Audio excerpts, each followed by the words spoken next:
Hi, everybody. I see we are live. Welcome to the September 3rd Chez Davis live. And you're watching this on replay. Welcome whenever you watch it, of course.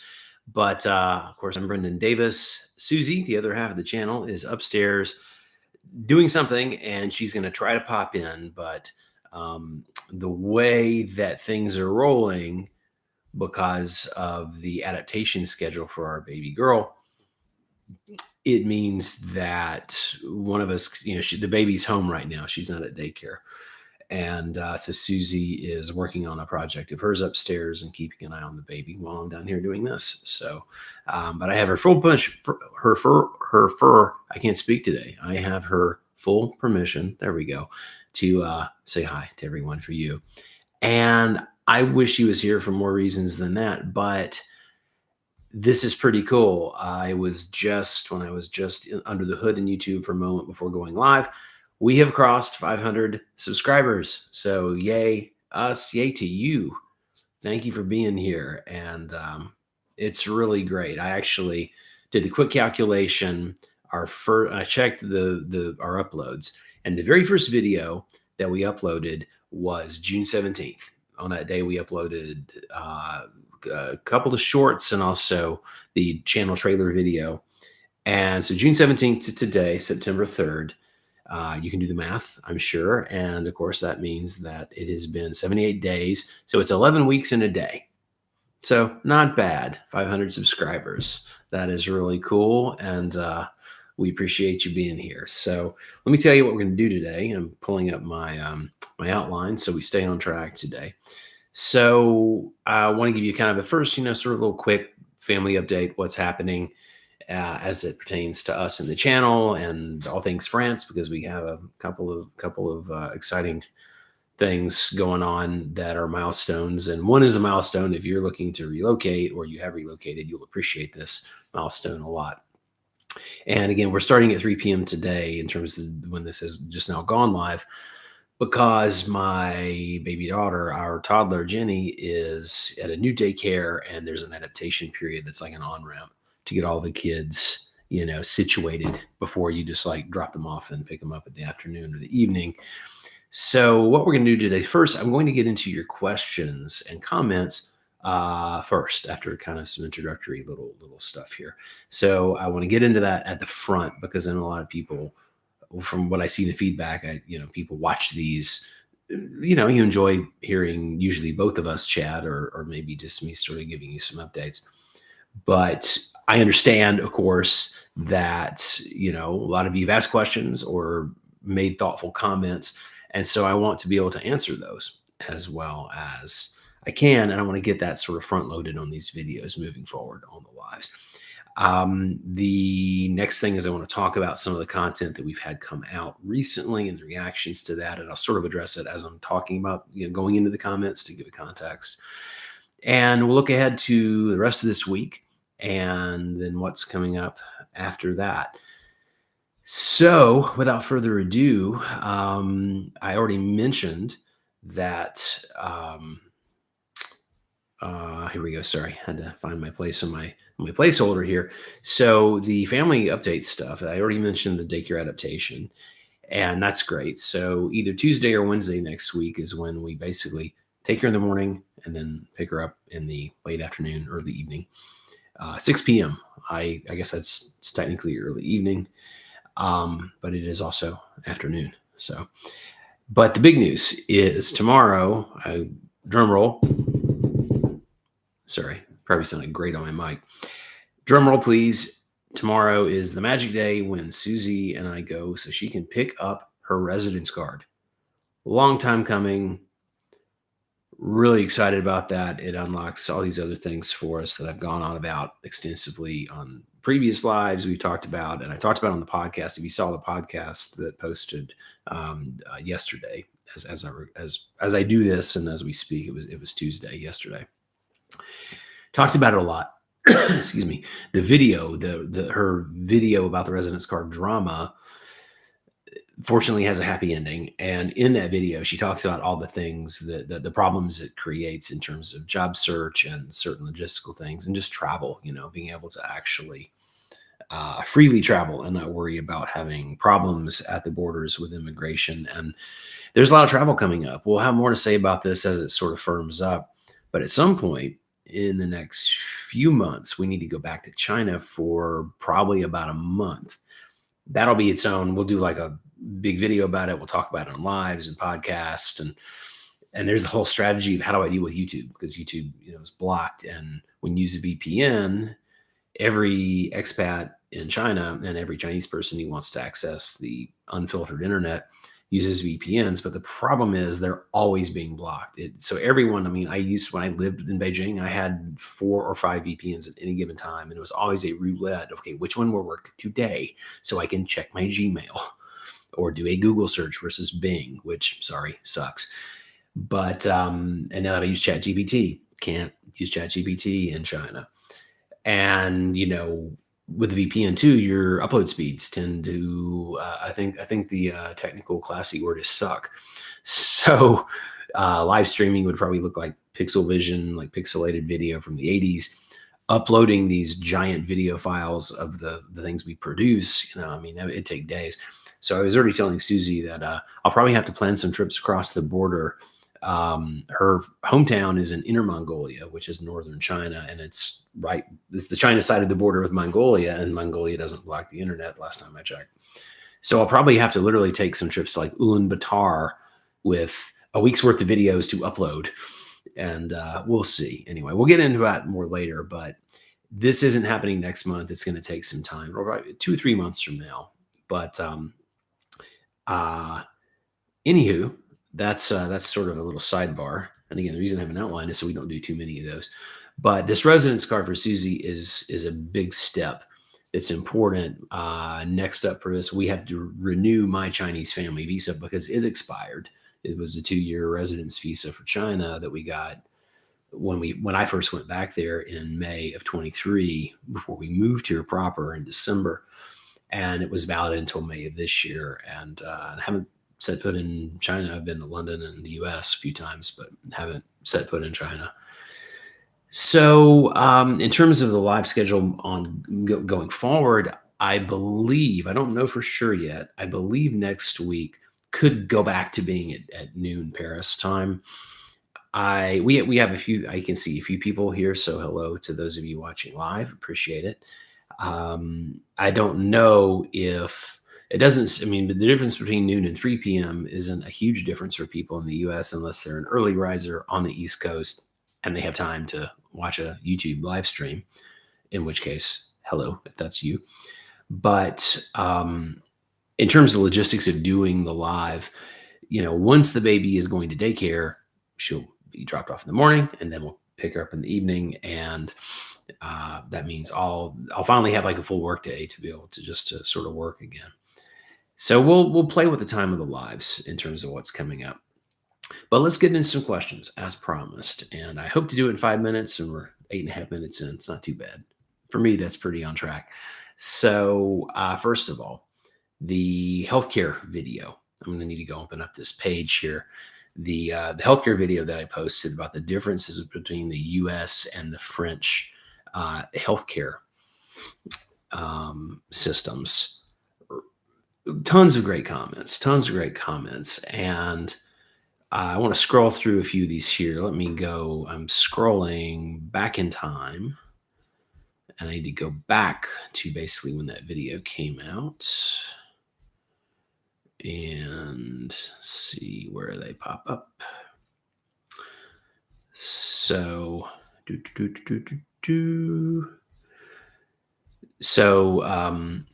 the videos that I have comments on that I haven't sort of addressed yet within the last week include the podcast where we talked about the healthcare scare where the baby got sick, the healthcare video that we posted where I'm comparing the US and the French prices, and then the roaming retirement interview that we did with Brandy and Todd last Friday, which has been really, really great. I'll have more to say about that and what sort of the plan is moving forward with other interviews, because you may be one of the people who liked it. That may be how you discovered the channel and why you're watching this.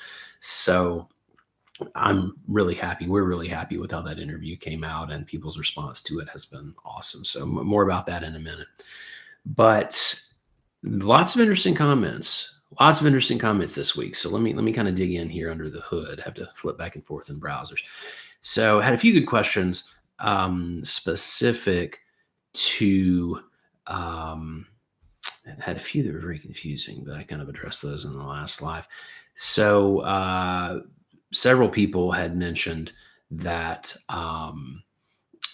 discussing Ico Snoops, which is our community member Patricia here. Hi, Patricia. Had asked several questions, and I sort of addressed some of these in the podcast as well to different degrees, but related to healthcare in general. She'd asked a question about in the podcast about employer contribution. Since she assumed I'm a French tax resident, she was asking if we had a mutual option or we're self-employed. Well, I mean, I'm self-employed and I have my own company, and then I work for, I have a part of a company in the US. I'm building a film company here, and there's zero revenues. So, we're in the development stage of multiple film projects. And I'll get more on that actually in the later part of this live. But yeah, so we are French tax residents, but we haven't yet had to file. We do need to file this year. I actually need to file for US. As an expat, you get an automatic 6-month extension, and then this is business related taxes, and that's above my pay grade to get into. This is why we have an accountant. But yeah, so the point is that I do not have an employer in France. I'm not employed by somebody else in France. The company I'm starting will be a French company. It's not incorporated yet. We're working on the business plan and things like that. I mean, the creative business plan is long done, and I'm developing these projects, but frankly, I'm wanting the revenue from one of these projects to help me. I'm waiting on some money to put it in as blown away as possible. I know it's sort of gauche in France to discuss money. I'm waiting on money from a US project to fund the rest of our life here, honestly. And so until I don't really have the money. I need to incorporate the company, get it set up, start paying me a salary. And then, but that's what will happen when I incorporate the company here. And then, yes, the company will will pay for the mutual. Susie is up for a job that we've referenced a little bit. The actual job wouldn't start until November now. It's kind of been a moving target about that. So apparently that job will pay for her mutual, and it'll pay for hers plus mine and half of the babies, which is cool. I wonder why half the babies, all of mine. I don't know, but I'm not complaining. So if she gets that job, then that will also pay for the mutual. But Patricia Ico Snoops asked several questions related to healthcare. She also asked about if we thought about an au pair, because I mentioned if Susie gets this job, it's a long commute. It's probably 2 hours each way. And so she asked if we thought about an au pair, since Susie's commute will be so long, and I need to work, of course, if I'm at home. And we actually would love one right now. If the big film project that is what really pointed me to moving to Paris in the first place, when that project starts, let's be optimistic. When that project starts, the budget will allow. Yes, I will finally have enough, have enough funds that we could do that, and it will be necessary because I'll be, I'll be working. I mean, Hollywood hours are not the same as like regular work hours here. Those will be 15, 16-hour days for me, 6 days a week, plus plus meetings on Sundays. So it'll be nonstop. When it starts, it'll be nonstop. So yes, then we will absolutely have to have a full-time, like live in. The guest bedroom will become a proper guest bedroom. Right now it's storage. And, we'll have to make it so we could actually have somebody living in here. But right now, no money just yet. So appreciate the good vibes though. We're definitely looking at that. Patricia also asked, we were talking about banking in that podcast, said, do you can bank at La Poste? They will issue you a carte bleue. I did not know that you could do that, but I have seen in La Poste all the posters about all these different services they have. I mean, we bank with BNP Paribas. We're very happy with it. and they cooperate well with both the China side banks and also the US side banks. So that's very, very good because they're so global, so international. And, without getting too into the weeds on it, we're happy with them, but I did not know you could bank at La Poste officially. But when she asked that question, I remember I saw a poster that made me think, oh, maybe that's what that's about. But it wasn't clear to me in my feeble mind. So don't forget, by the way, as I'm addressing these comments and questions, you can leave them if you have any. You're welcome to leave them in the live chat window, and I'll see them quickly, or you can leave them in the comments below this, and I'll have to open up a window, but I can only bounce between so many windows at once. So let me do that right this second so that I can see if anyone's commenting down below, because I won't know otherwise. Don't see any comments yet. No worries. Maybe, you know what? It may only be live chat enabled. Now, let me see what we have here. Oh, I see why. So bear with me half a millisecond. That's because I am logged in to, I was looking on my personal channel and not the Chez Davis channel with the stream. So that's why that was. So maybe it looks different. I don't know. It may look exactly the same, and I'm just confused. No extra charge. A bunch of people watching. Hi. Sorry, I'm trying to bounce around. I think I've got all the windows managed. I think we're good to go. So yes. So comments going into the chat, I'll see those much more quickly. I saw the thumbs up. Thank you.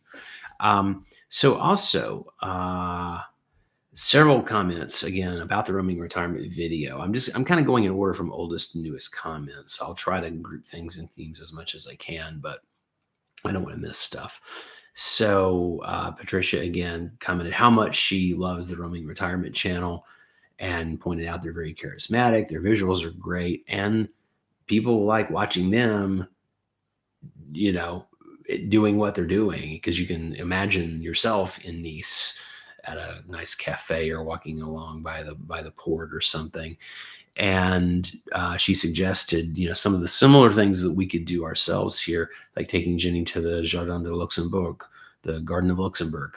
And yeah, absolutely. My cup I'm drinking out of is a little, got a tissue wrapped around it because it's sweaty. It's from the Christmas market. It's from one of the Christmas markets. This one was at the Tuileries, I believe. And this was full of mulled wine when it was handed to me and burning my hands off. It was full of a nice mulled wine, which is that's my jam at Christmas time in France. I'm into the mulled wine. I love that stuff. And we've gone to the Christmas markets at the Tuileries. We've been to La Défense twice. And so I have a collection of those very similar cups from the various Christmas markets. So that's a lot of fun. Do you like mulled wine? Have you had it? The hot spiced wine. If you like that, give a thumbs up or throw a little note in the chat. Let me know that it's not just me. Clearly, a lot of people like that. So moving to when I bounce between windows, it went back all the way to the top of the page. I've got to scroll. I'm scrolling. This is great TV, right? Yes, I'm almost back to where we left off. So USA Bowhunter, hello to you, was a new viewer was commenting. We have several comments on this my Alliance Française video. And I've seen his profile. It's a he. So he had pointed out that not all Alliance Française groups in the US actually teach French. Some are just for cultural purposes. And I did know that some of them are really like cultural centers, and they don't all have classes.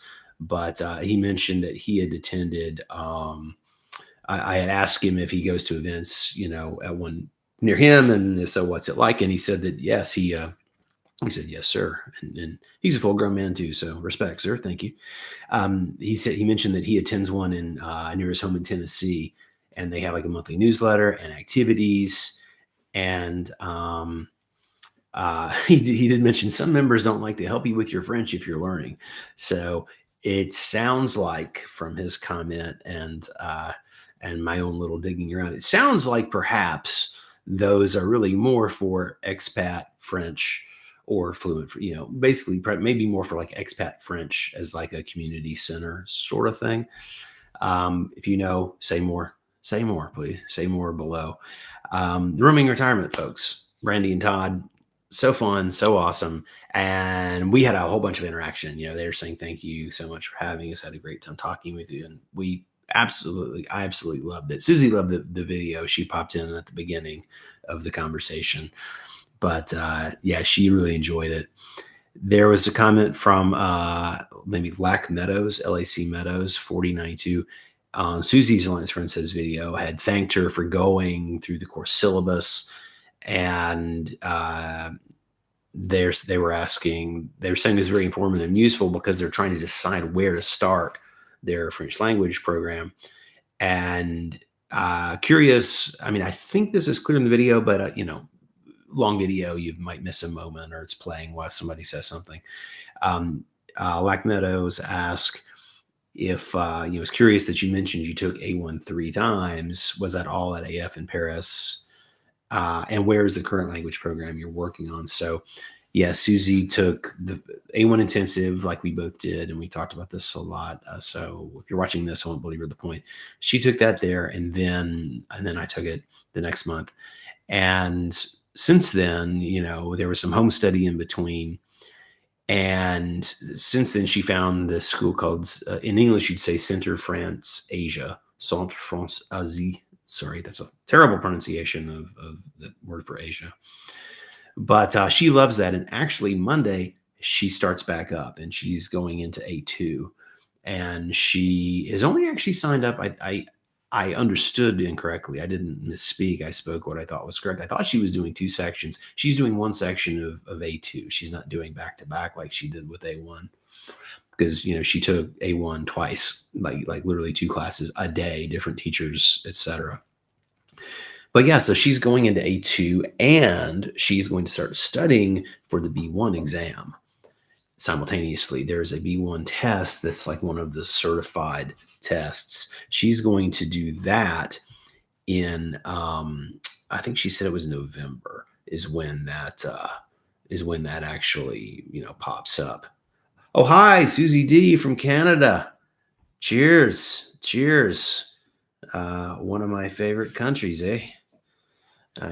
Yeah, big fan of Canada, Canadian beer, Rush. I even like Triumph. So, Bob and Doug McKenzie. And I'll try not to hit you with all the stereotypes, but no, I'm a big fan of Canada. Love Toronto, love Vancouver. So welcome. Thank you for saying hi. Where did I leave off here? Yes, so she starts her classes again, and she's going to sign up for the B1 exam, which she said when we were walking home with the baby just now. Earlier she said that it's in November, and so she's diving in. Rooming retirement had sort of work. We had a lot of comments back and forth to each other, and commented on the editing and how she really appreciated. Brandy does kind of like I run the back end for us. Brandy does it for rooming retirement for her and Todd, and so I guess on their behalf, Brandy's complimented the editing. I appreciate it. I like the format a lot. I felt like it was the goal, without going in a big rabbit hole about this, but right now I'm talking to you on my webcam right here, right, built into the laptop. But the videos I shoot with the iPhone, which is currently just now plugged in. And you can use a software encoder to make I'm going to use that for future live streams. I'll talk about that at the back end of this today. But, we shoot our videos with my iPhone.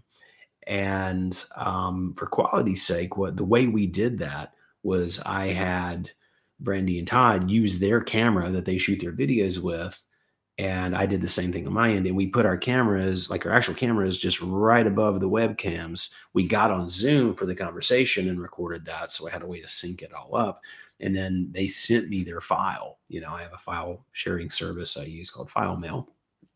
And so they sent me their high quality, HD video file. And so I cut those. And that's why it looks better than that's why it looks a whole lot better than any Zoom recording I'm using, because it's not. There's literally nothing I'm using from Zoom. I use the Zoom recording as a sync reference to sync up the audio and video. And their audio is recorded on their video. I use this Rode, kind of medium level studio podcast mic here. I process all the sound. I process theirs and mine. I use Logic Pro, which is a professional recording and mixing program. And I have all these, I know how to do all that stuff. So I make sure that this sounds as good as it can. It sounds this should sound good here, but the reason the videos generally have really good sound after the first few, when I figured all this out in this setup. And now this room is dead. Off camera, I've got like some big things to kind of cushion the sound that you don't see that way. So this finally sounds a lot better. It's not just a giant echo chamber. But anyway, yes. So we took some pains, and that's how I'm going to do all of these. When I do the next interviews, this will be part of what I talk about in the pregame. The setting it up with people. I'll say, make sure you, like, whatever camera you use to make your videos, have that right here so that it looks as great as it can and sounds as good as it can. So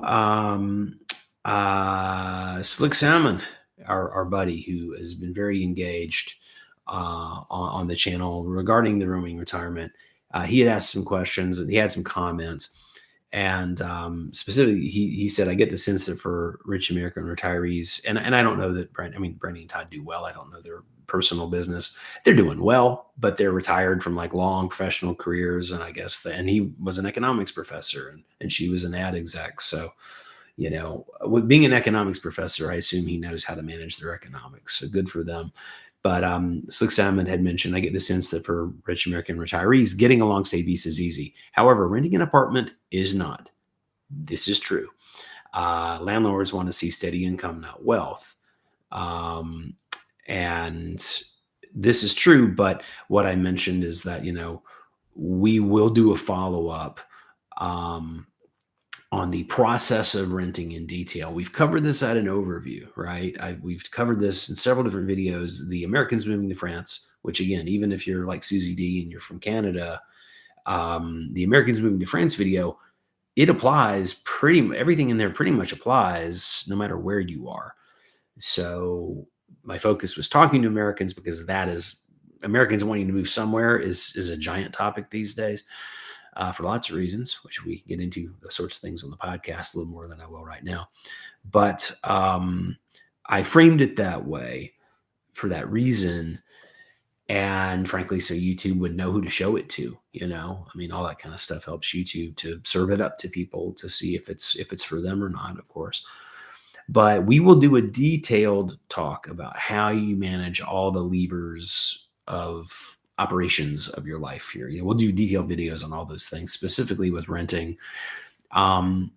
We had savings account, and I have a contract for a job that hasn't started, but it shows, you'll make this amount of money and etc. So, you have to get a guarantor, and the most popular, they work all over France. They're called Garant Me.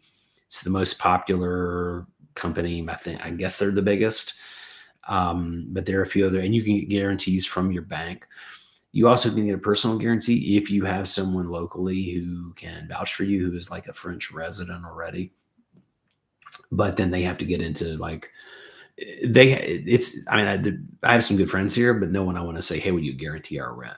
So we went through the hassle of showing enough to get a guarantee for a certain amount of money. And then when you're looking for an apartment or house to rent, you upload, they give you a certificate, and I guess it's good for 90 days. You have like a window and then you have to renew it, but you do this, you get a certificate from a guarantor that you use to book appointments to look at a place. We talked about this elsewhere, but most landlords and rental agencies, they won't even show you a place unless you have a guarantee in hand, or you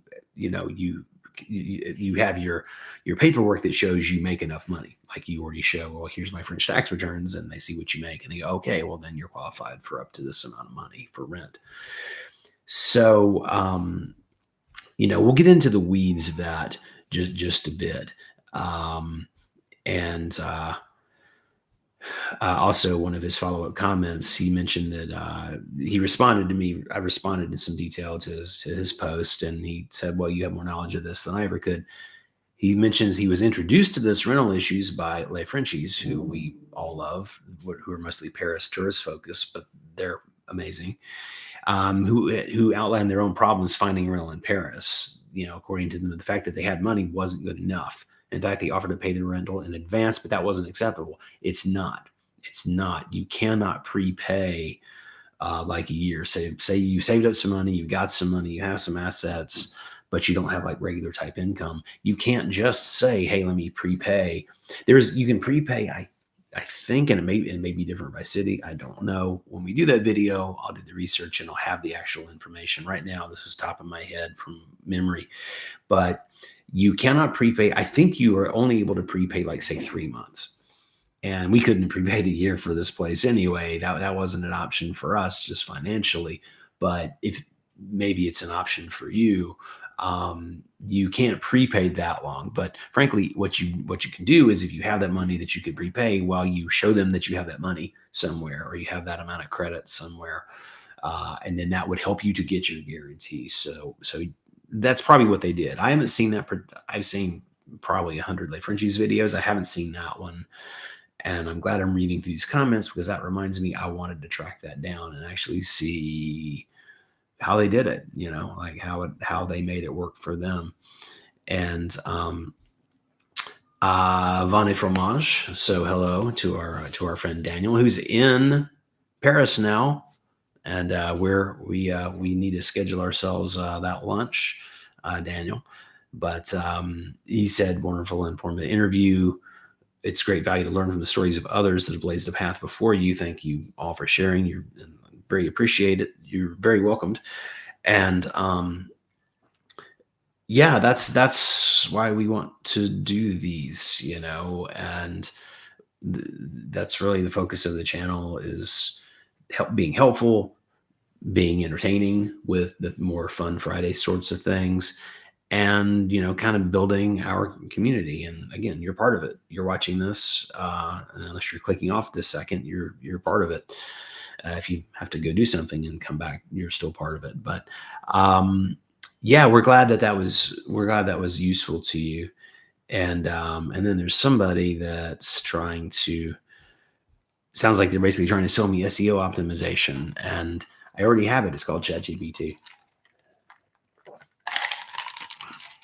And my knowledge, I was COO of a digital marketing firm in Los Angeles about 15, 16 years ago for a year. So I'm no expert, but I actually I've helped run major campaigns. And so I actually have a background in advertising and SEO, and SEO optimization was a thing that we used to do as a company 15, 16 years ago. So thank you, random person trying to sell me SEO services, but not interested. But yeah, lots of nice comments. Jean-Philippe Planas, very interesting interview. And I asked him who he would like to see us talk to next time. He's going to think about it. Let me know. Crewmail20 on the interview again. Kudos to all of us. Great interview. Have discovered 2 new channels, ours here, and then Karen Busson, who is one of the people that Brady and Todd mentioned that they really like. So cool. Glad you're here. Ricky Lambert, lots of nice comments, and Ricky had watched both of mentioned that both you, Susie, and you, because he's commenting on my AF video, but he said both you and Susie presented extremely informative videos. Thank you. I'm a 71-year-old American returning to Paris for 3 months in the fall. Took French in high school and knows a very few phrases. He's narrowed it down to Alliance Francaise or LSI. Now, anyone been to LSI? Please comment below. If you really want to dig deep, if you just comment here, I'll find it and I'll go back and I'll tell Ricky if Ricky doesn't see this. But if you really want to help a brother out, you could go to my AF video 4 days ago. Ricky Lambert asked the question about Alliance Francaise or LSI, and I don't know anything about LSI. Oh yeah, Susie D popping back. I'm sorry, there's a little delay from when I see the comments. She said, Susie D said, many people have said it is illegal to accept rent payment in advance. It is. There's a small amount you can, and again, it depends. I'm pretty sure it's 3 months, and maybe that's a Paris thing only. But beyond that, I mean, definitely not for like the term of a lease. And our lease is 3 years. Every year we have the option to like continue it, but the landlord can't kick us out or raise the rent, beforehand. Also, I see Susie also just popped up, says that one person said they met the property owner who liked them and rented the property to them. Not sure how you can meet the property owner if it's a apartment building and a rental. That's the thing. It's maybe a friend of a friend. It could be someone who either if it's like a building, they have a friend in the building, or if it was a house, or um, yeah, it could just be random. Maybe they live maybe it's a small world neighborhood thing, totally random.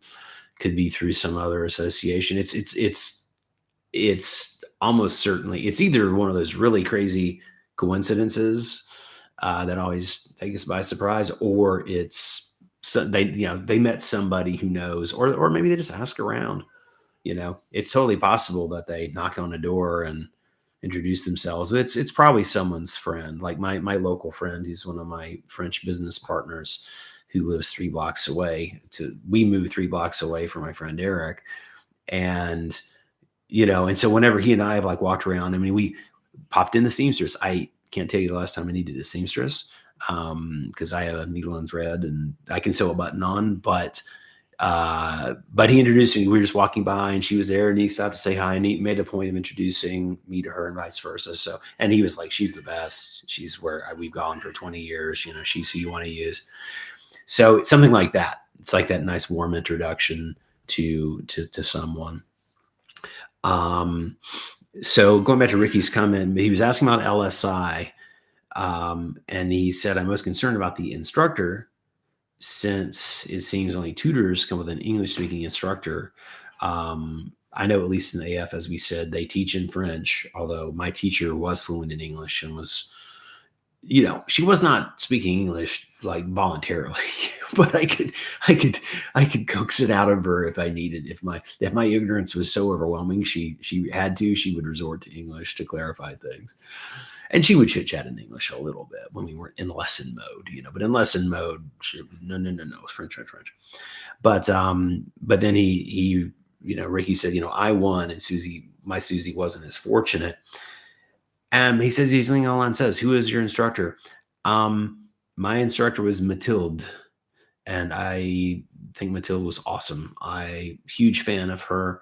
I'm not going to say Susie's professor's name because I don't want to disparage anyone. And again, she liked her just fine. She was just frustrated that the instructor basically didn't have English, and her French was hard for Susie to understand her French for some reason. And it's a few reasons, I should say. And that's not for me to talk about, but Susie was frustrated, and just the pace in Susie's video. If you watch that, she doesn't say it this way, but you probably get the meta point is it wasn't the class for her because it was so fast paced. Susie needs as a non-native English speaker, non-Western Romance language speaker, though Susie's fluent in English, she just can't. I mean, spoken French by actual French people is really freaking fast. And her teacher spoke fast. Her accent wasn't super clear. She didn't speak English. But Susie liked her a lot. She liked her as a person, and obviously very smart. So yes, Ricky and anyone else looking here for at Alliance Française in Paris, I'm a big fan of Mathilde, so I can definitely give her a nice endorsement. And Ricky had mentioned he may do the semi-intensive to begin with. I think that sounds good. I think Susie would do awesome in the semi-intensive. So basically, same class takes split up over twice the amount of time. So the same class, half the pace. I think that would be really perfect for her. Diana Moynihan on the retirement video, roaming retirement interview. she already knew. She said, "I thought I knew Brandy and Todd, so I almost passed. So glad I did not. I'm glad you did not too, Diana. Diana, thank you. Looking forward to getting to know us, even though she's not a parent. Well, thank you. And we've got it right there in our subhead of the channel, Expat Parents in Paris. And we talk about our baby daughter and our toddler, I should say. She's still technically a baby. She's a toddler. I mean, I'm going to call her my baby forever. But reality is we don't do too much sort of parenting focused stuff specifically. She's just, she's part of the family. We talk about family sort of stuff, but it's the channel is less raising a child focused than we both thought it would be when we went into this. And it seems to have flown in a direction where it's just more natural to just talk about things like vis-a-vis Genny. It's more natural just to, as she fits into the overall family dynamic and things that we're doing, she's part of um, scrolling up here and, Christophe Ludet, I believe I'm pronouncing, he wrote a comment in French and, uh, and, basically saying if you know a little French, you can, if I'm reading this correctly, I'm going to read this in French actually. So Susie D here in the comment. I don't know if you know French. What Christophe says is salutad from Roman Retirement. Si tu veux discuter un peu en français, on se fait un petit café volontiers. Bienvenue à Nice. So Christophe Ludet sure sounds like a French name to me. I'm going to make that assumption. And is he saying that you could volunteer at a small cafe?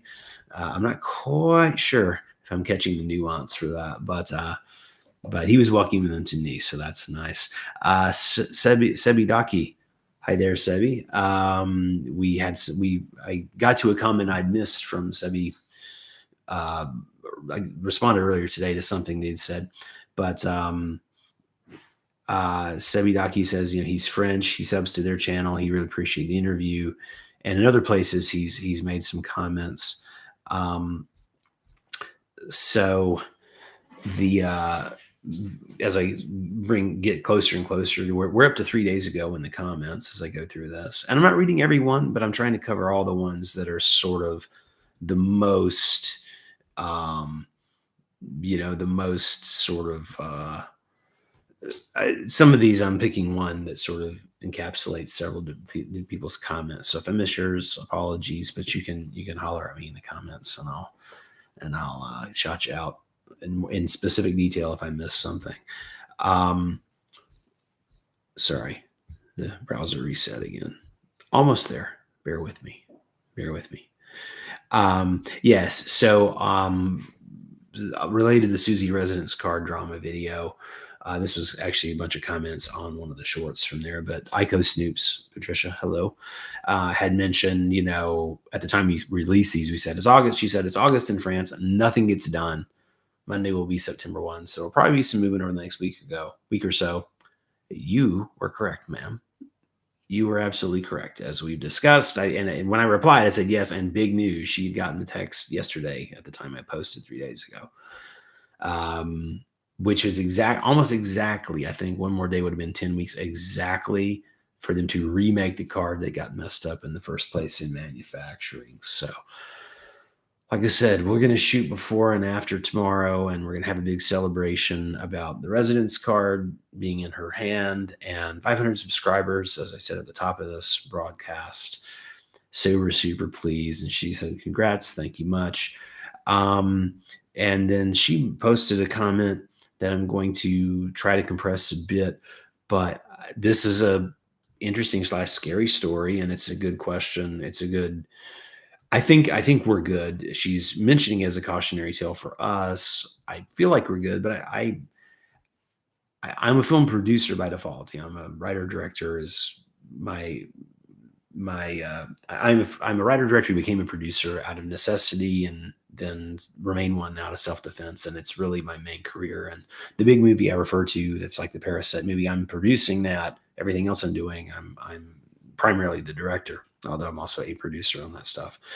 But my point is that producing mode is it's essentially, producers sort of like project management of everything. I mean, you specifically have people that's their only job, but it's like managing the whole thing. Where like the movie, for instance, is the centerpiece of what you're managing, but it's everything about that and around it, all the business before, during, and after. So the mentality being a producer, I I never assume that I know it all.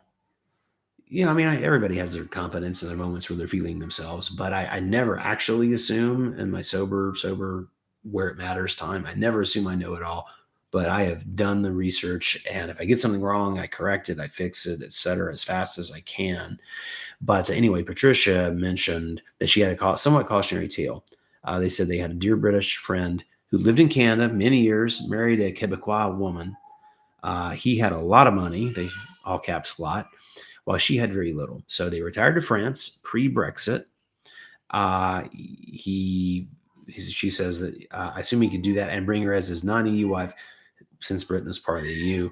Post-Brexit, he told me he had to apply for residency based on his money, and they got it. Okay, this is where the story. This is where the story. This is the story. This is where the story gets a little sad. So again, they applied for residency. Based on his money, and they got it. So he died last year, leaving her a lot of euros and an apartment. At all relevant times, she was in France based on his EU status and later his money. She's had to leave France to return to Canada because, as she told Patricia's husband, she was told she couldn't qualify for a carte vitale. Seems bizarre. I'm mentioning it to suggest at some point that you may want to talk to somebody. Now, the carte vitale, of course, is the health card, and Patricia's husband is French. Patricia knows this kind of stuff. I wonder if you meant carte de séjour, because carte vitale is the healthcare card. And you're talking about residency. So maybe you meant carte de séjour, or titre de séjour. There's a little almost silent R that I'm trying to say in there. And I'm just trying to say tit. I'm trying to say titre. Don't know how that translates across YouTube. Probably badly, so apologies. But the question was, you may want to talk to someone about whether Susie can qualify for residency on her own without being tied entirely to my eligibility. I'm a lawyer, so I probably spend too much time reflecting on bureaucratic barriers, but such is a lawyer's life. And basically, I appreciate it very much. We're here because I have a passport talent visa. I talked about this other places, and specifically as an artiste, which is like the category they give people who are like filmmakers. And Susie, there's so many great things about that visa. Like we count our lucky stars on that every day. But it's automatically renewable for a 4-year residence card, first of all. But it lets you bring your immediate family, spouse, kids, whatever. It lets you bring all them. And it is, so she is as solid as I am, at least until December 1, 2028. That's when that's when mine expires. And I assume that's when hers should expire as well. But if we otherwise meet the criteria by which we got it in the first place, or an acceptable evolution of the criteria, if our situation is such that we still qualify for it, which we should, fingers crossed, wish us luck, then in that case, it's automatically renewable for another 4-year residence visa, another residence card. But there are multiple paths available. We could, and I don't have all this pulled up into the front of my brain, so I don't want to talk too much. I'm not going to BS this, but there's a certain point where we can actually apply for like permanent residency. Most people, it seems like they get one of these, they have like a 1-year visa, they get a 4-year residence card after that. Perhaps they renew that for another 4-year residence card. This is renewable in 4-year chunks, up to 4-year chunks, but 4 years is the default unless you unless there are reasons for them not to give it to you. You may hear Genny talking upstairs, doors closed. Hey, sweetie. Sorry, it's too cute. Um, but anyway, back to Patricia's question in this talk about the cards. So perhaps she did mean carte vitale because mentioning, they retired. So mentioned she's old enough that she's retirement age. There are issues related to health. If that's actually your point, Patricia, because hello, I know that you watch these when you can, if not live, that you watch the replay. It's possible that if your friend has some kind of a health issue, there are some exclusions, right? There are exclusions about health because as welcoming as France is and as much as they take care of people, there are certain conditions under which you can't move here for health reasons. So, and I guess if that's the case, and then well, you can't get a carte vitale, and then you're just privately paying him. Frankly, if she has money and she could afford to pay, but I think that was like just a mistype because Patricia knows French. Her husband's French. I think that was probably just a mistype, and she meant carte de séjour. But let me know, please, in the comments when you have a chance, Patricia. And I just, since I've spoken about it this much, I'd like to get the story right for people's sake. But yeah, so I appreciate the cautionary tale vis-a-vis Susie. In other words, if something happens to me, it's a good question. Um, yeah, honestly, it would depend on if something happened, you know, tomorrow when I'm waiting on the bus versus something happens many years from now. It'll kind of depend. I mean, we're hoping. I talked about this with a little more detail and candor on the podcast, but part of if the big movie, let's say when, let's think positive, but when the big movie happens, I'll be nonstop busy for over a year with that. Based here, though, I mean, I'll be coming home to sleep in my own bed at night for the most part. I'll probably actually sleep in my office in Paris when I have one at some point, just when I have to. But when that's finally done, it will also mean that finally I will have, gotten enough money that we can afford to like look for a affordable house somewhere, not near Paris. We love Paris, but can't imagine buying a house we want to live in for the amount of money we expect that we'll be able to have or qualify for a loan for. But at least we'll be able to do that, So we'll look around.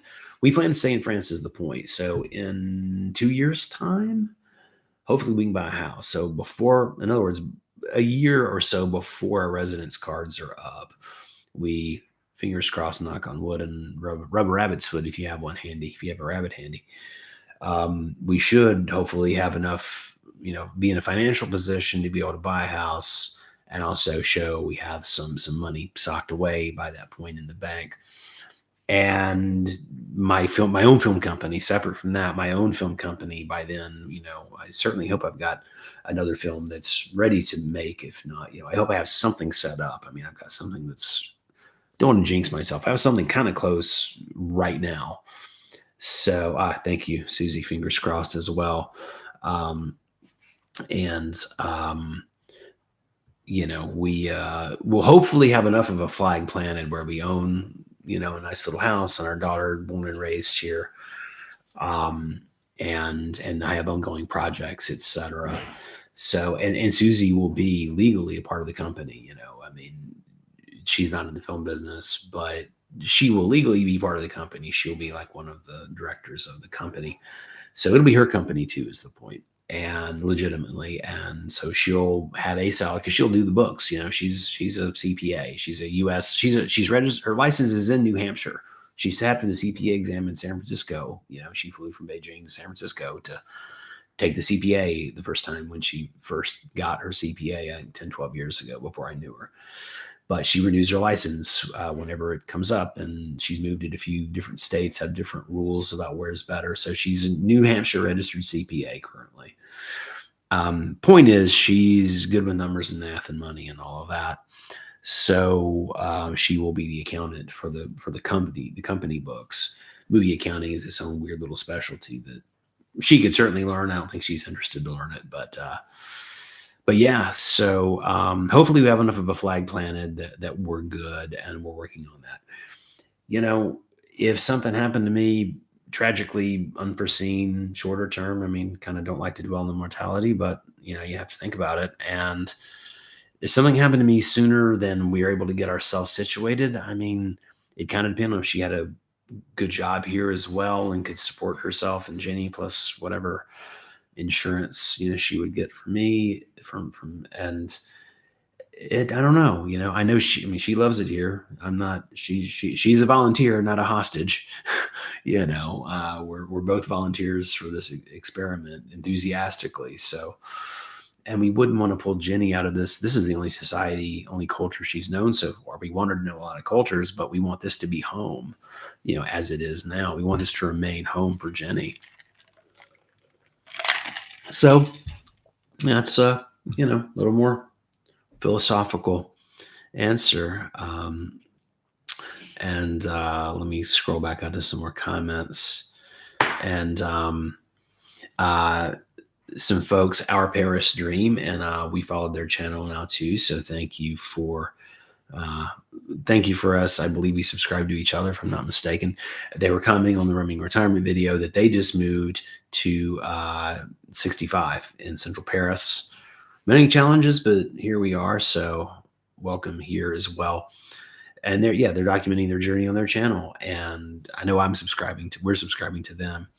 And later in the thread, they mentioned that, basically, what's your favorite and least favorite part of Paris living, given your expectations?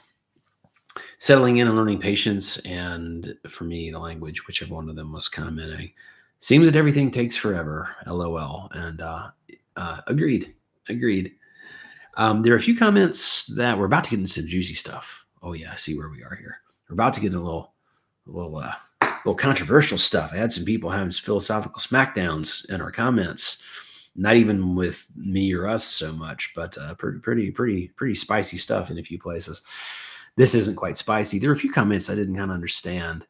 The 1 Acre Farm says, just a comment on the retirement video, says, why not speak to each other certain days? I don't quite know what that is referencing. Perhaps that comment popped in your brain if you're watching, or their brain if you're hearing me talk about them in the third person. Perhaps that they're watching and some question popped in the brain and they sent the comment, but I don't know what that's referring to. So I'm happy to answer the question if it's for me. It may be a Brandy and Todd question, probably, since it's their interview. So Jean-Philippe Plance again, the healthcare video. Jean-Philippe is always a man of few words. Fine with me, very carefully chosen good words. Interesting comparison, then starts a kind of a big back and forth thread.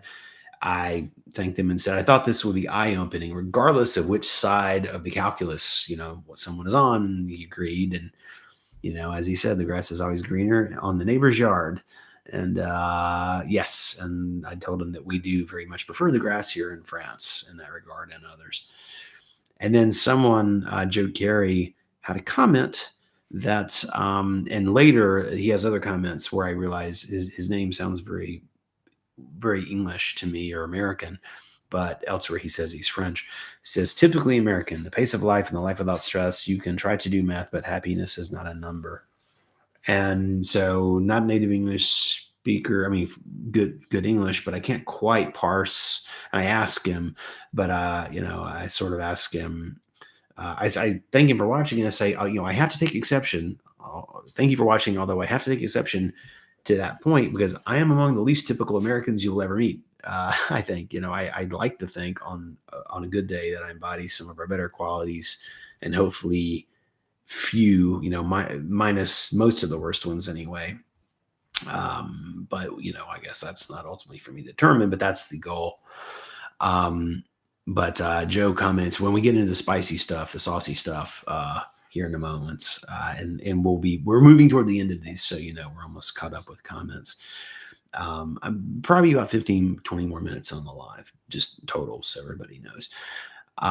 Chris Walter, commenting on healthcare, said, in France almost everyone has a mutuelle, so you don't have to pay as much as you said you would. And I mentioned what I've kind of already said here and in the video, that Susie's been interviewing for jobs, and one of them would include paying for our mutuelles, but we'll buy them privately if not. And Elizabeth Erickson mentioned that she was surprised she can't get a long-term visa for France without proving private health insurance. And yeah, it's a requirement of the visa. And I talk about I just now saw this comment from Balazarif. Just now saw this comment, so thank you to you.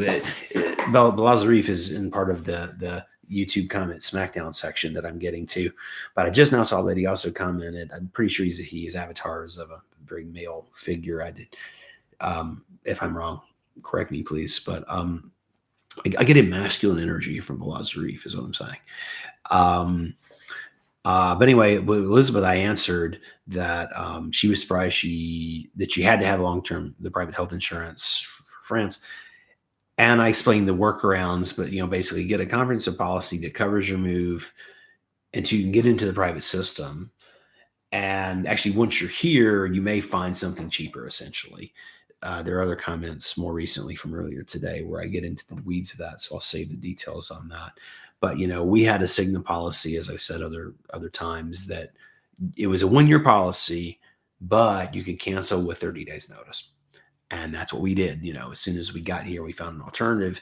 There wasn't great insurance, but it fit the bill. And we were already discovering how much, how we were basically discovering the affordability of things. If we had to pay out of pocket, we're like, okay, well, this won't bankrupt us or kill us, So if we absolutely must pay out of pocket for something, then we felt like we could manage it, risk it at the time.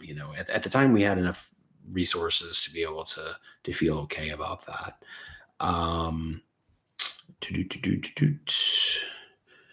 So bouncing back and forth.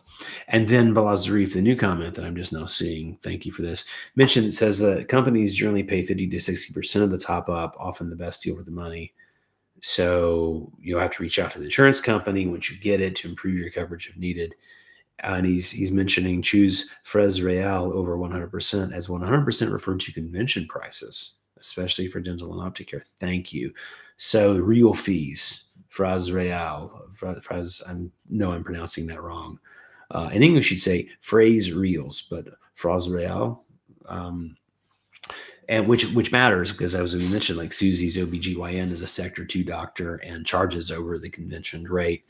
And if you're privately paying in America, you'd think he's a bargain. And elsewhere in the comments I'm going to get into here in a moment, there are people thinking, my word, that's outrageous, basically. But yes, thank you. So that's the term I need. Thank you, Balazarif. You're a good community member trying to keep us out of trouble here. Bouncing back to language learning comments in the roaming retirement video, Slick Simon said, you have to separate learning about French from learning usable French. AF teaches the former, not the latter. I appreciate your point, as always. Jelly Bean Paris had a big comment for Brandy and Todd, which I won't recap everything since that's not really to us. But basically, they're telling their story of moving when they lived in Paris before and what their plans are. And it seems like perhaps seems like they're an old friend of Brandy and Todd, who's kind of catching them up on I glean that this is a she from the entirety of the comment. It sounds like she is actually a friend of Brandy and Todd commenting on that video. So I hope Brandy and Todd saw that. But Jelly Bean, you mentioned before moving to Paris, you had a booth at the Antiques Market in Santa Monica. That was my home. Not the Antiques Mall specifically, but Santa Monica was my home. Well, the first 7 years I lived in Los Angeles, I lived in Santa Monica. And I love Santa Monica. I miss it.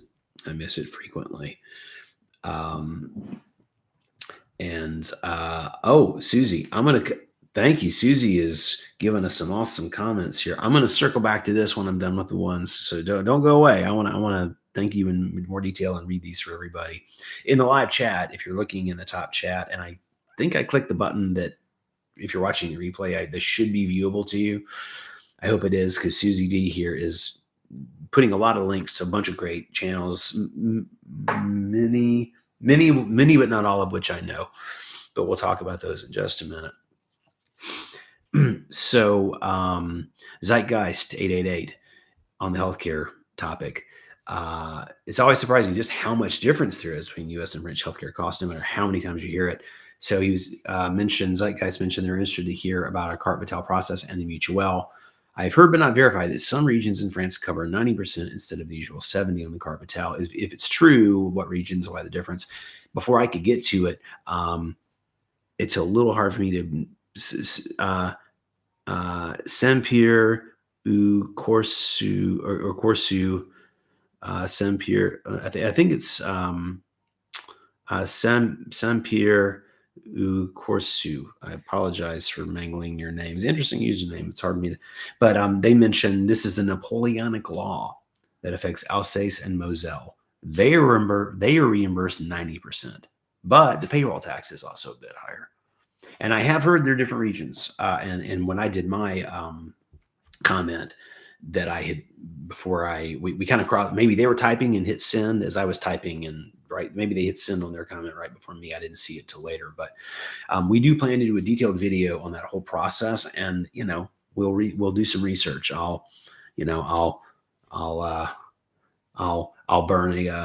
we'll fire up Chat GPT, and I'll get my Google search on and dig into Reddit, and I'll get my facts straight before we babble on about it in a video that's like a for keeps video. But there definitely are differences. And actually, Mathilde, my teacher at Alliance Française Paris, who I really liked, in the context of like telling us about the geography of France and the different regions and the territories around the world, the French territories and kind of the French far-flung outposts, she did talk a bit about regional accent differences, like Marseille, they say this versus this. In Paris, you say this. And then specifically mentioned how, I mean, that wasn't the point of the course, but she sort of like this little icing on top, cherry on top of the cake. She threw in some tidbits about how the reimbursement rates for healthcare are different. Sorry, I thought I heard the doorbell. We got an Amazon delivery coming, perfectly timed right now. But I think if that was the doorbell, Susie can get it, hopefully. So yes, so we will do a video. I'll learn about this, but Saint-Pierre ou Corso, apologies, I'll go with that for now. It's a Napoleonic law that affects Alsace and Moselle, where they have a higher reimbursement, but they pay more in payroll taxes. Interesting. So we starting to get into some few interesting ones here. So Christian C 9894 in the healthcare video mentioned that I must have gone to a very high level establishment with equally high level practitioners to pay so much for what we privately paid for in France. I think you understand that in France, healthcare is not a matter of business. It's a fundamental right. Yes, it's part of why we fully embrace France and the French system with both arms and give it a nice bis. Very much. And then I want to clarify, because it didn't, and he clarified that he was talking about the French stuff. And then he mentions he's a veteran professional in that sector. And the level of fees can only be found in those kind of high-end places. You're very well satisfied. Patient was well cared for. It's cheap in the U.S. Patients are well cared for, and doctors don't have to worry about making ends meet. What more can you ask for? Nothing. I'm happy. Our Susie's OB, GYN, who is a sector 2, and again, he's 150 euros for we're always in his office 30, 45 minutes, something like that, So comprehensive guys from his reputation and looking him up online. I mean, he's got a stellar reputation in France. So, maybe he could even charge more, but again, $150, that was without insurance, of course. 150 euros coming from the US. I was like, okay, this is a good deal. I mean, yeah, I wish it was cheaper. I wish he'd pay us to show up. I mean, of course, right? But that's not realistic. So, we're very happy with him and the quality of care. And then we had a little more back and forth. And someone pops up. So if you're watching, hello to Puccaland, if I'm Puccaland, commenting on this thread. And then I'm not trying to tease it. I just forgot how far up the thread it is. The next Puccaland pops up with an interesting back and forth in an upcoming comment. But in this one, basically was they broke down, again, getting from all the comments, getting very masculine energy. So I'll say they in the meantime, but I'll probably say he by accident. So no offense if you're not a he. Um, mentioned Pukolan mentioned, goes through the categories, sector 1, 2, and 3, and saying that there's sort of seemed to be questioning to me, either trying to clarify what I said or questioning if I had it right. I have it right. I know what we paid. I showed the receipt. That's receipts I went through to pull out specific examples. Those are absolutely what we paid. And I also got on Doctolib and I knew this, but I confirmed what I knew, that yes, our family doctor is a sector 1. The OBGYN is a sector 2 doctor. But then in the conversation, basically, because they said like a sector 1 should only charge you for a normal appointment about 12 euros or so for the copay. And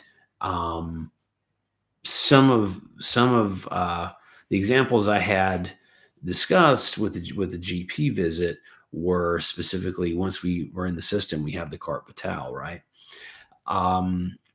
But we also had to privately pay before. Those didn't make it in the video because I got this many receipts, and the video is like what, 10 minutes, I think, maybe 10, 12 minutes, I forget. But yeah, when we had to privately pay, it was like 28.50 or something. It was like the total, like paying full rate, no insurance, was like 28.50. But with insurance, they kind of questioned, well, it shouldn't be, basically the 20 something euros I mentioned a few times. A lot of times our GP saw 2 of us at once, like it'd be me, Susie, and the baby going, and she actually sees us both. And maybe it's just one receipt for both. So, and he's like, yes, it's normal to charge 2 appointments. So appreciate that. All right. So we're up here to where it's about to get, if you want a good time, there are a couple of threads where there's a lot of back and forth, and it ends up skipping me and Susie entirely. It ends up being about commenters talking to each other, and hey, go for it. We're glad to provide a platform for French people to discuss philosophical differences about the meaning of the word solidarity. And, yay America, nay America, go for it, right? The world is your oyster. Our YouTube page, comments so far are your playground. But there were lots of comments that I have to see which of these threads here. So it's this thread. It starts with a pretty innocent question. Alain Balok. And first of all, sir, monsieur, because this question's all in French. This thread is all in French. Apologize that I'm probably not pronouncing. Alain. I have friends named Alain. In American, you call it Elaine, right? Elaine, but it's Alain, I believe. Balloc, Balloc. Since a comment, and I had to go to ChatGPT. Even if I think I know what something says, I still translate either with Google Translate and or ChatGPT. And when they differ, or I use Apple Translate here if I'm on the device. And specifically, this one, I missed a little bit of the nuance of what he was saying. And basically, my comment came off a little, my response came off a little immodest, like I was flexing, but it was about, basically his comment in so many words seems to be wanting to make some political points, la solidarity. And then the one thing he wrote in English was, he said, what you call communism in US. That he says basically he's worked for 40 years, right? He worked for 40 years. During that time, he and his employer paid into the system, Social Security system, understanding that when he's old, he wouldn't be paying in, he'd be benefiting more. Then he's basically saying, as an expat, how are you making up for the fact that you've worked overseas all this time, but now you're benefiting here? Fair question. And my response in so many words in French with the help of ChatGPT was, a very fair question. We're in the system. We pay social charges. We will have deductions.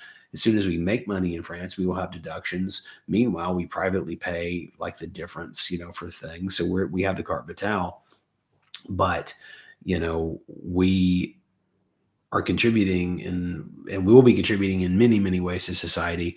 And the thing I said that I wish it was worded more smoothly. I didn't edit it, but it basically is saying, with basically the point is with my work, like the big movie I refer to. I mean, that's a 20 million euro movie that I'm in development on as a producer. It's a big movie. It's all set in Paris. Every frame of that film will be filmed in Paris with movie stars, names you would know. I'm not going to drop names on here. It's until they're signed, But the point is, this is like a legit movie. This is like international theatrical movie with movie stars. Biggest thing I've ever done by far.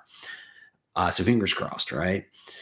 But fingers crossed it buys us a nice, modest little home somewhere in the countryside in the south or near Aix-en-Provence or something. But the point is, I'm said, in addition to us contributing and my wife about to get a job and she'll contribute, that she'd be under a CDI contract. If you're really a France knowledgeable person, if you're French or France, the contract for the job she's hoping to try to nail down, it's a CDI contract. So, pays the social charges, the whole deal. And it's a long-term, contract. But, my job, I mean, the films I'm developing for me to direct are smaller, but they're still $4 or $5 million projects. And they have like 5 things in development of my own, of which 3 are France specifically. One is France and the UK, and then one thing is totally US based, which I will not be thinking about making until at least 3.5 years from now. I'll let you figure out why, and possibly longer. But the point is that I basically said, in addition to us contributing from what we make, I'm bringing, I'll be bringing the equivalent of tens of millions of euros of economic benefit. So we will contribute a lot more than we are taking or receiving, maybe right now. And I didn't mean it with any sort of a attitude or being immodest. And then there's a commentary that begins where our friend Balaz Zarif wrote a comment. And at first I thought that he was, again, my translation, having to rely on ChatGPT, the translation, I thought it was sort of giving me critique for what I said to the first poster.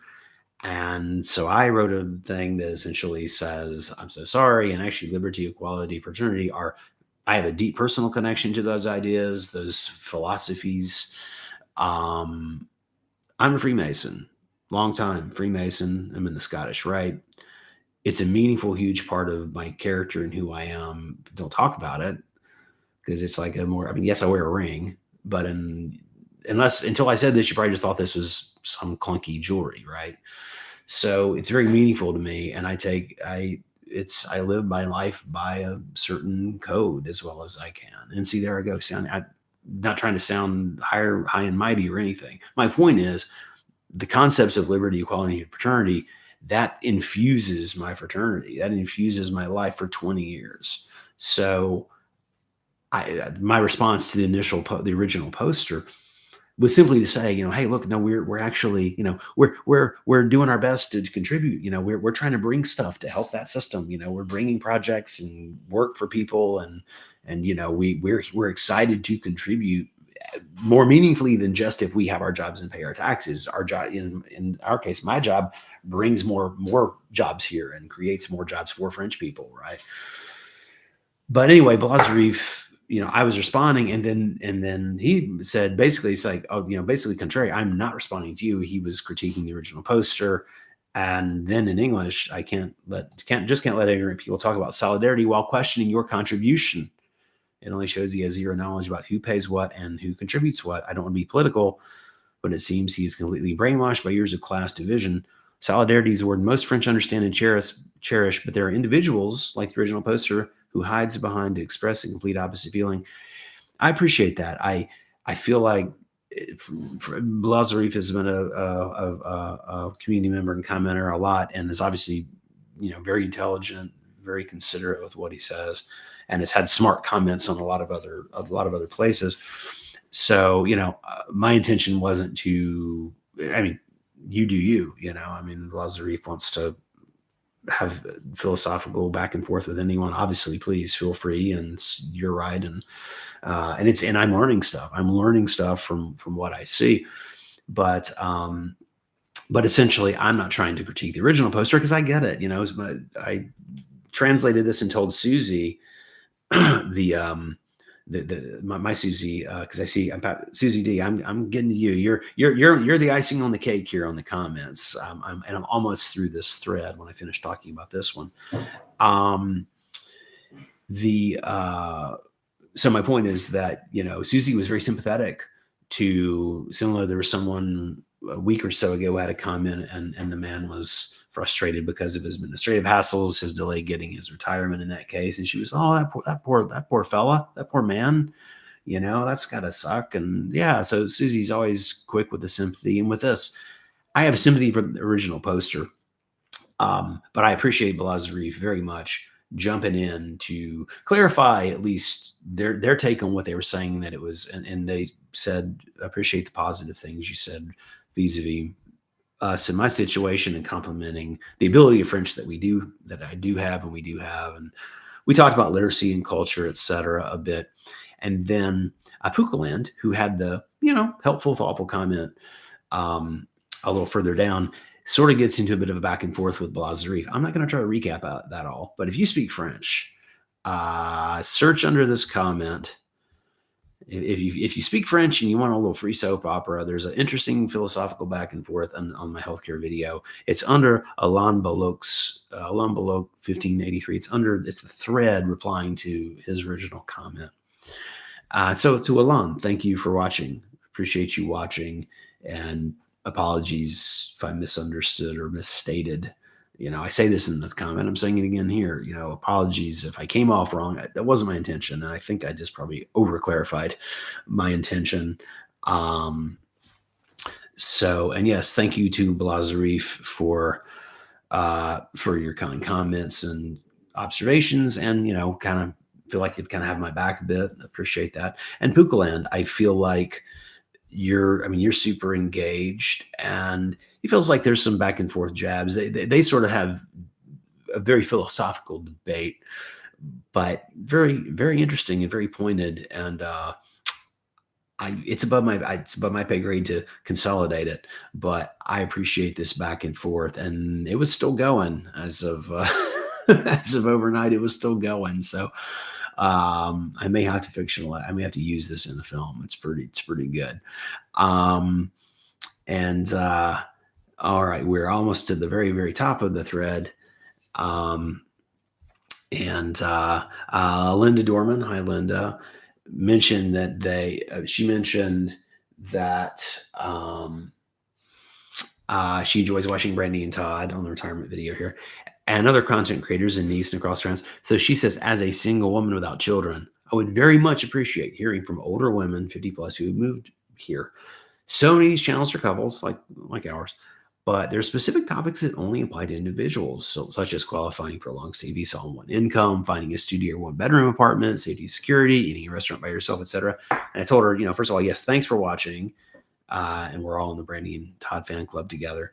Regarding the comments about that, there are quite a few who I've enjoyed watching and who we subscribe to. And I told her I would have a look, and then I talk about some on the live. So Linda Dorman, if you have hung in here to check this out, I've ended up giving you 3 links so far.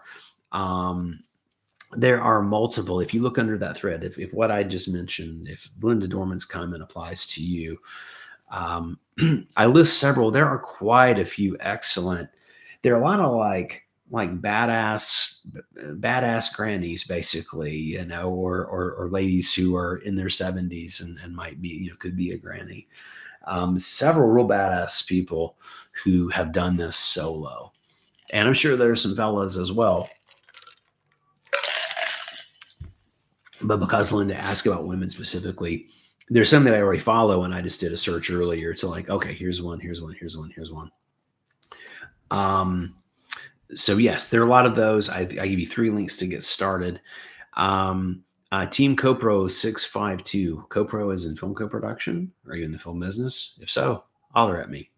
Maybe we could chat and be friends offline, but holler anyway if you wish. So Team CoPro says, as a French citizen, I'm very proud of our healthcare system that doesn't discriminate whether you're contributing or not. Welcome in France. So thank you kindly for the warm welcome. We appreciate it.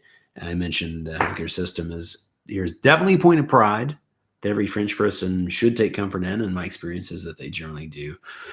And, I said my point in the commentary that thread that I was trying to express to that original post to Alain Bullock is that, I'm a filmmaker and there's no like mandatory retirement age. I mean, the concept of retirement doesn't enter my mind. Yes, I'm 57 years old. Yes, I have this much gray hair. I hope I complete something. I hope I don't die halfway through something, but hey, I won't be around to complain. But, as long as they can wheel me onto set, I can direct when I'm 88 years old, assuming that the other faculties are working. So, I hope I have another 30 years to practice my craft because as a filmmaker, there's a lot I want to say, a lot I want to do.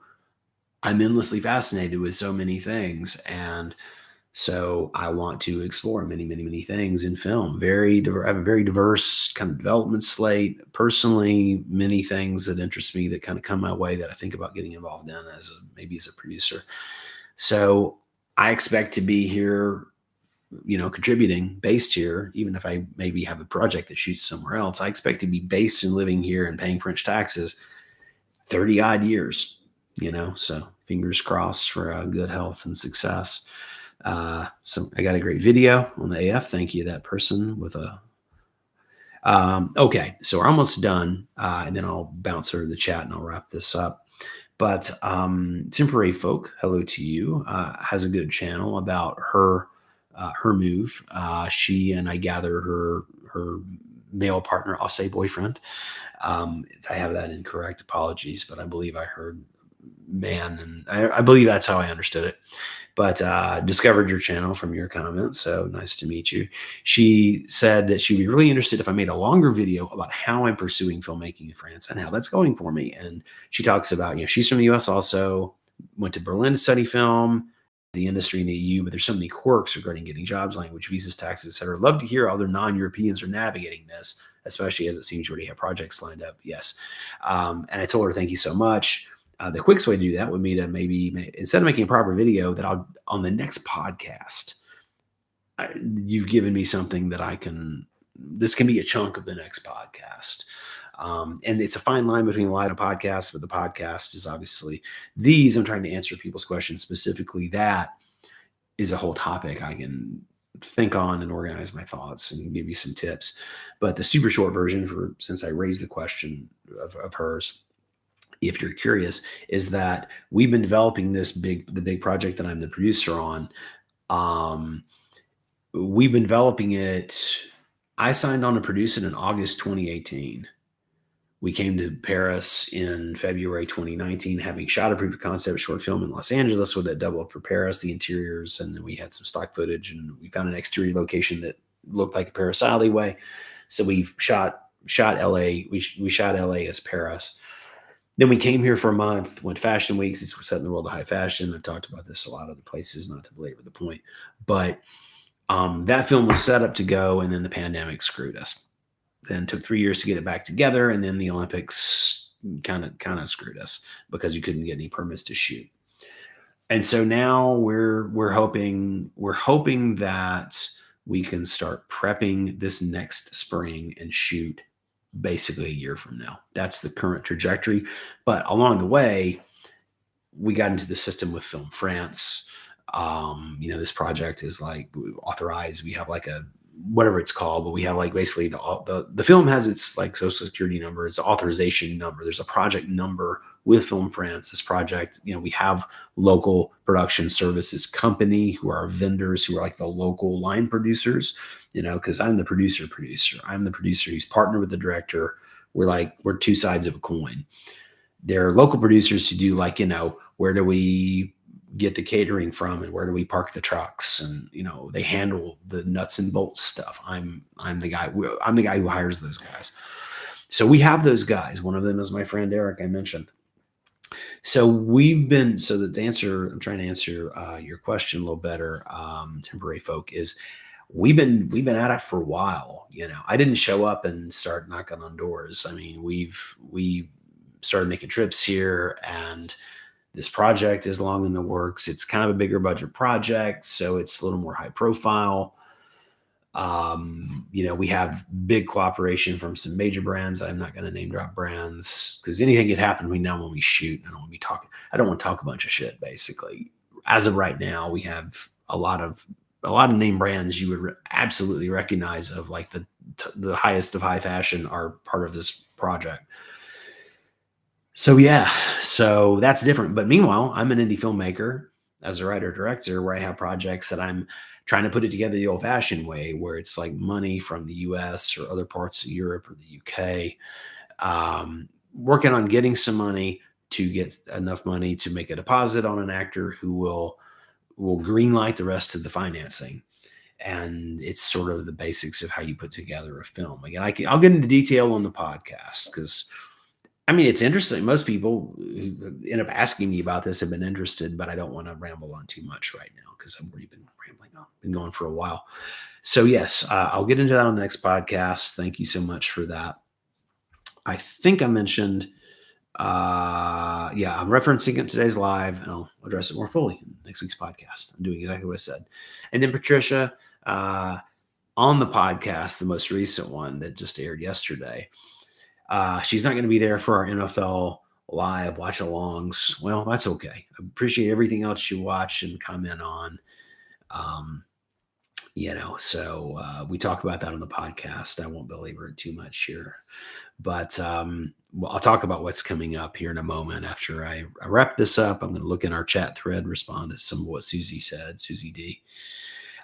Jay Vanderson said, this is what, like, basically the healthcare system, it's what you get when healthcare is a business and not a service, like related to the US. I'm like, yeah, totally agree.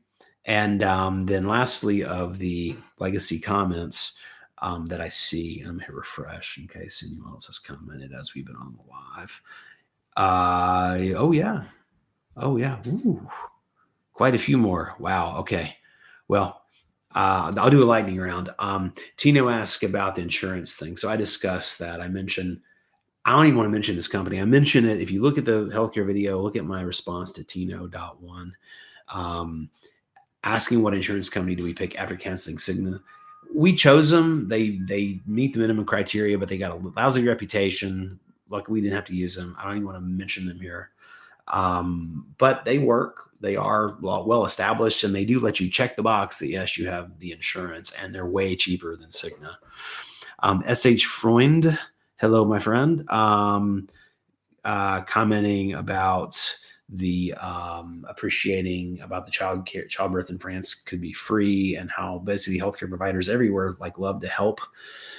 And so it's a shame that the system in North America, I know he's a he, so it's my Shams. Hey there.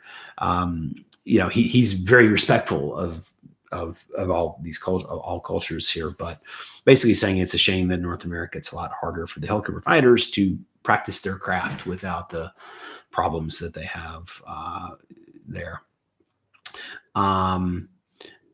Joe Carey gave us a welcome to basically, welcome to France, but essentially saying that if we respect French values, welcome to France. And we do. So thank you, Joe.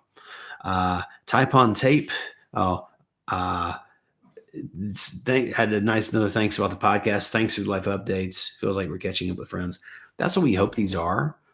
And they also commented about breaking down the healthcare stuff so clearly. So those are the comments from the last week. And let me just bounce back over to this window. So before I wrap it up and give the recap, I want to mention Susie D here in the top chat.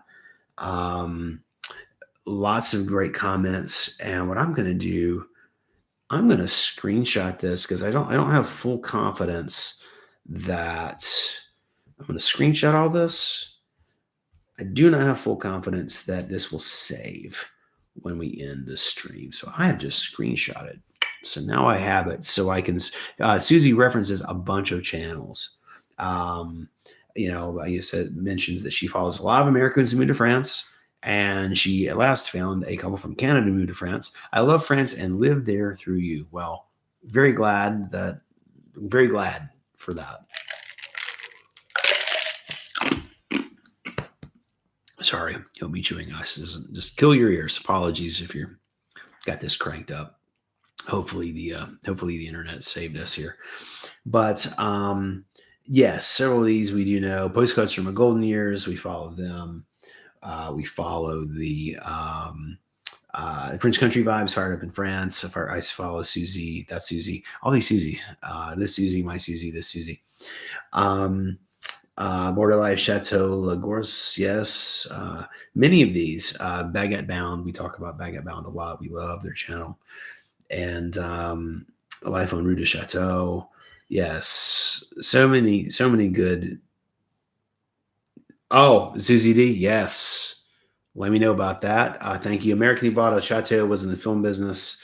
I know who Morgan Lawley is. I don't know him personally.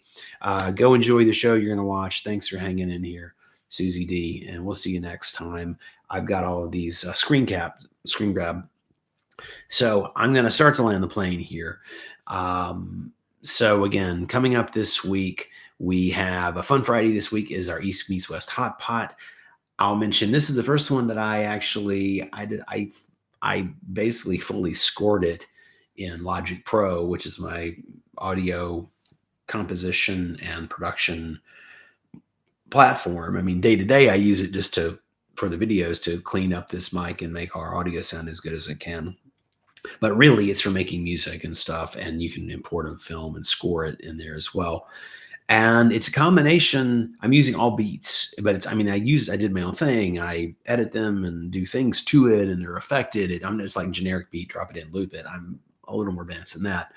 But I scored the whole thing with a combination of Chinese and then Western beats. And I told Susie, I said, it's either what I was going up and downstairs last night to report on this as she was studying French. And she, how's it going? I said, this is either going to be awesome or accidentally racist. And of course, I don't want to come up as racist in any way, meaning I'm a white Western guy doing Chinese music, but it's loops. It's loops that are in Logic. I'm using the loops, but then I'm messing with them, doing things, layering them a certain way. I think it's fun. The Hot Pot video, it's fun. It's 10 minutes. It's a fun little thing. It'll be out Friday at noon. I've already got it scheduled. I'll make it as a premiere once I get it. I have to do the proper thumbnail. Right now, it's got the placeholder, like some random. Whenever it randomly chooses a frame to make a thumbnail for you, it's always some moment where you're like, or you're always in some awkward pose that it thinks is great. And it's kind of ridiculous. So I'll update the thumbnail later today. I'll make that live.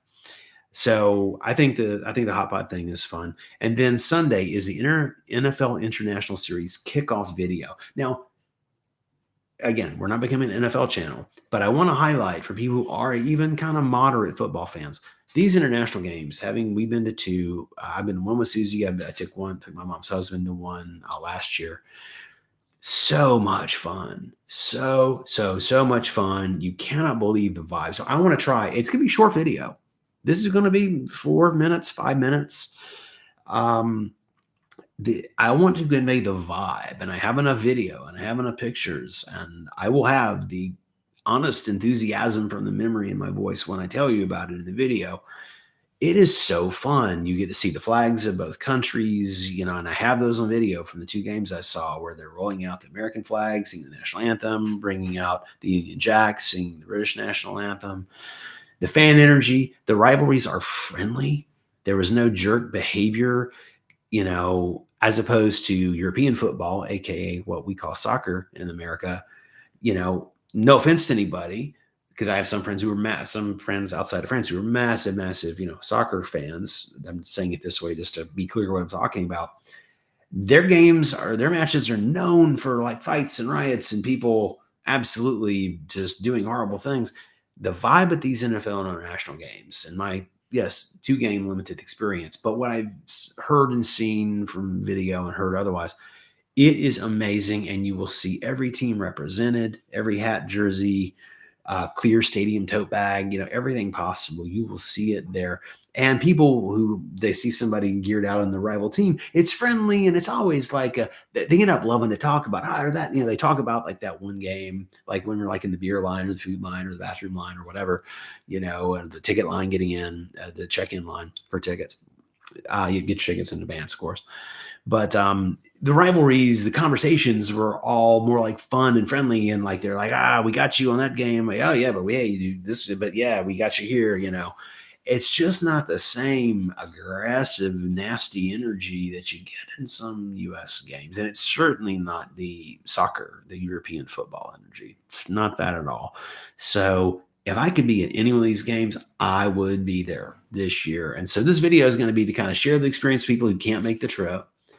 And then maybe a few people who are interested, and this will show them, my experience as a filmmaker shooting video and trying to give you the sense of it. And so, hey, I mean, again, we have no sponsors as of now. We do have 500 subscribers as of today, so that's awesome. But I'm basically doing a free promo for the NFL, like they need my help. But I'm excited to do it. Those of you who do like football, and this will bring new people to the channel who probably only care about that. They may watch that one video and we'll never see them again. And if so, I hope they like that video.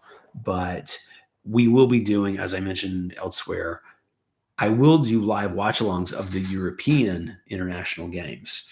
I'm not getting up at the crack of dawn on the 5th to watch the game in Brazil. That's 2:30 my time when it starts in the morning. But I'm going to do live watch-alongs, and so we'll talk more about that. We'll talk more about that next week on the podcast. But anyway, I just want to say thank you again. Susie's residence card video will come out a week from Sunday. So the NFL International Kickoff is this Sunday. The following Sunday is Susie's the wrap-up about her residence card video. Thank you all for being here. Thank you for watching, liking, or commenting if you have, and subscribing if you have. So don't forget, you can leave questions and I'll get to them. I've got to run up and check on the baby and have dinner and go to a parents meeting. There's a parents board meeting at 7 p.m. tonight. So I'm nonstop from when I say goodbye to you, but I will get back into the comments as soon as I can and answer everything I can. If you have questions for Susie, of course, she reads this. We comment, we make sure we get our comments back as soon as we can. Thank you very much. Appreciate you being here, and I don't see any other comments, so I will end the stream. The replay is going live now.